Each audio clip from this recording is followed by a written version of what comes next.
We are continuing our Marvel series of movies that are not considered in the cinematic universe, but maybe in the cinematic multiverse? I don't know. It's complicated, especially with this particular franchise. The Punisher franchise has had its ups and downs. I did not get to see the original one from like the early 90s, but I did watch the 2004 Punisher movie, and I thought it was fine. And I did just watch this one yesterday. And we're talking about Punisher Warzone.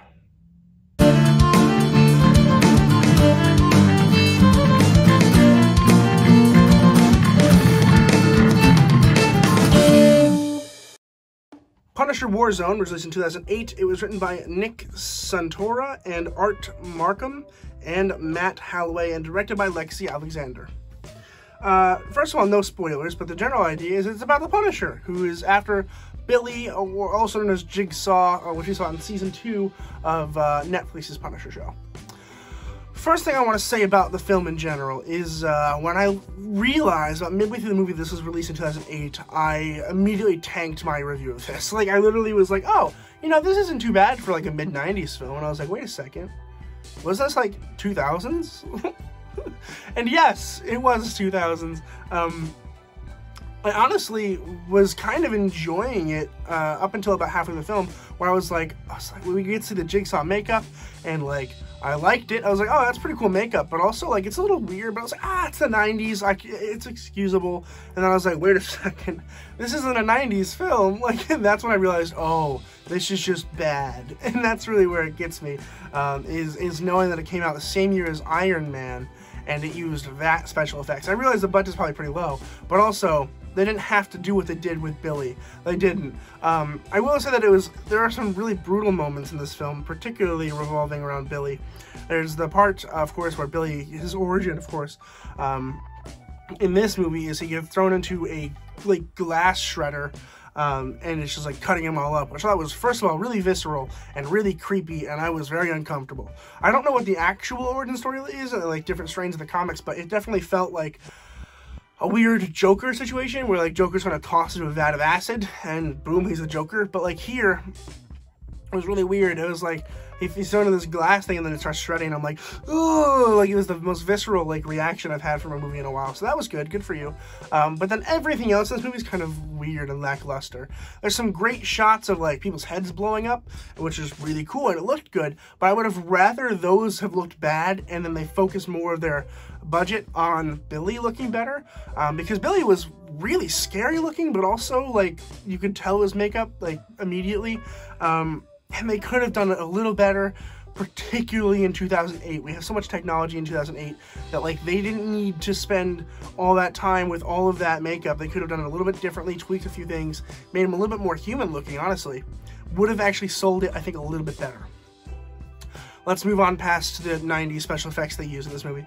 Let's talk about the script, which there isn't much of a script. The plot is so thin.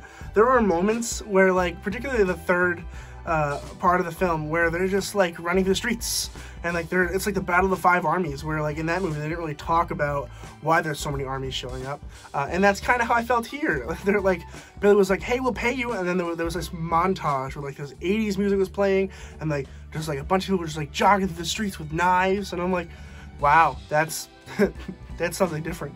I felt so uncomfortable. I was like, why are they doing this? This is so weird. And then of course we have the Punisher, who's like, I gotta kill them all because there's no real reason. Like, he's obsessed, of course, with finding out who killed his parents. It's very similar, or his parents. He's obsessed with finding out who killed his family, and he is. Yeah, it's always his origin story. It always has been, always will be. That's great because I like it. But I'm like, Billy doesn't really have anything to do with it. And I'm not sure if it does in this universe. Because like in the Punisher universe, there's a whole different reason why he goes after Billy. It's the same reason, but also slightly tweaked. And they explained it better in the TV show. Here, they were like, oh, Billy might have done it. Go kill him. Might as well. And I'm just like, okay, I guess that's what we're doing now. And I understand the story, I do, which is good. It gives it a little bit of props, although it should be easy to follow the story, and it really wasn't for a superhero movie. And I'm just like, I don't know how we get from point A to point B. They have point A and they have point B down pretty well done. It's the transition to these places that is just so bad and honestly a little campy.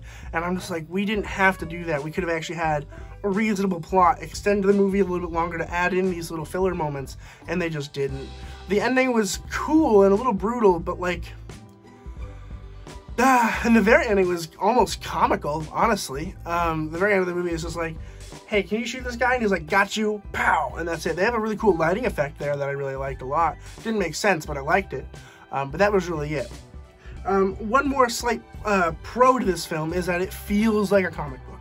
Like, if you're going for a comic book feel, this is the movie I think you should start with. It feels like a comic book. What's his face? Ray Stevenson looks like Frank Castle from the Max series. That's the only one that I've actually read a little bit of in terms of the Punisher comics. I have a collection of the Max comics, and it looked like they literally took him, peeled him off the page, and threw him on the screen. So, good for you. However, this is one of the few exceptions of movies that I don't think should be adapted from the comic book exactly word for word, because it's a little unrealistic. The comic books are great. I like them. They're fun, but it glorifies the violence to a degree of, like, it's almost unbelievable. And I think that the Netflix show, I keep pointing over here when I look at Netflix. You don't know this because you can't see it. I have a giant poster of the Netflix Punisher because I love it so much over there. So when I do that, I'm referring to that. I'm so sorry. But the Netflix show, it displays the violence in a way that makes sense. It's realistic. And this one, they're just like, oh yeah, I'm going to shoot this guy and he's going to blow up. And it's like, why? Like, that's not how it works. But it's how it worked in the comic book. But I think this movie could have worked as a more grounded, realistic film rather than a direct comic book movie that they were trying to go for. I think that they suffered a little bit from wanting it to be a comic book movie, which I thought was kind of interesting. It was the first moment where I realized that comic book movies are different than other movies, particularly in the aspect that, like, we kind of get away with some things. Like, when Iron Man suits up for the first time and he flies, we're like, whoa, that's so cool and realistic. And then, like, it's not at all. I guess, although we are getting closer. But in this one, I'm like, oh, he has a gun and he's shooting people, but it's also unrealistic, which is such a strange thing because I don't think of it as a superhero film. I think of it as a direct, realistic film because that's how I think it should be portrayed, and it just wasn't. And I do like Thomas Jane more in the role, but whatever, not my problem. It's fine. It's fine.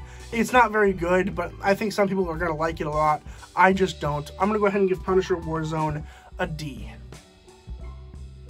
Have you guys seen Punisher Warzone? Let me know in the comments down below what you guys thought about it. It is on HBO Max right now, so if you're interested in checking that out, that's where you can find it. That's where I watched it, at least. And please consider subscribing if you're not already. I would really appreciate it. If you just hit that little red button that says subscribe. Approximately 33% of you are subscribed. If more of you could subscribe, that would increase my odds of other people seeing these videos, so please consider doing that. It really helps me out a whole lot. And as always, keep watching movies and television, stay educated, and I'll see you guys in the next video.